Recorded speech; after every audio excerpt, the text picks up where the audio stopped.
Кутман күнүңөр менен урматтуу окуучулар. Бүгүнкү силер менен өтүлүүчү сабагыбыздын темасы конус жана кесилген конустун көлөмү. Бүгүнкү сабакта силер конус жана кесилген конус жөнүндө түшүнүк аласыңар. Конус жана кесилген конустун элементтери менен таанышасыңар. Конус жана кесилген конустун беттерин, аянттарын, көлөмдөрүн, формулаларын менен таанышабыз. Анан ошого карата мисал иштөө менен теманы ышыктайбыз. Бүгүнкү сабактын максаты балдар конус жана кесилген конус боюнча түшүнүктөрдү бышыктайбыз. Конус жана кесилген конустун көлөмдөрүн эсептөөнү үйрөнөбүз. Күндөлүк турмушка тиешелүү заттардын көлөмүн эсептөө боюнча көнүгөбүз. Андан кийин өтүлгөн тема менен жаңы теманын жалпылыгын жана айырмачылыгын анализдөөнү үйрөнөбүз. Конус жана кесилген конус түшүнүгүн боюнча түшүндүрмө берейин. Тикбуручтуу үчбуручтуктун анын катетинин айланасында айландыруудан пайда болгон тело конус деп аталат. Конус пайда болгудай кылып тикбуручтуу үчбуручтуктун айландыра турган катет конустун огу деп аталат.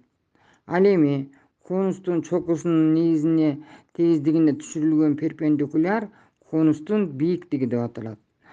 Айландыруудан пайда болгон тегерек конустун негизи деп аталат. Конустун көлөмү негизинин аянтынын бийиктигинин көбөйтүндүсүнүн 3/1 барабар. Демек конустун көлөмүндө балдар конустун негизинин радиусу r, бийиктиги h болсо, анын көлөмүнүн формуласы b барабар 3/1 πr квадрат h. Бул жерден πr квадрат деген негизинин тегеректин аянты s барабар πr квадрат болуп эсептелинет.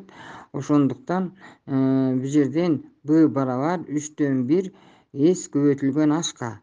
H болсо, түшүндүңөр, бул конустун бийиктиги болуп эсептелинет. Эми балдар ушуга карата көнүгүүлөрдү аткаралы. Бизге көнүгүү берилди. Конустун негизинин диаметри 4,2 дециметр, бийиктиги 10 дециметр, көлөмүн тапкыла дейт.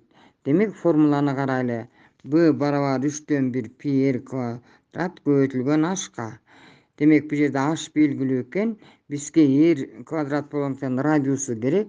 Демек диаметр 4,2 дециметр болгондуктан b барабар. Биз r радиусун таба алабыз. R болсо анын жарымына барабар.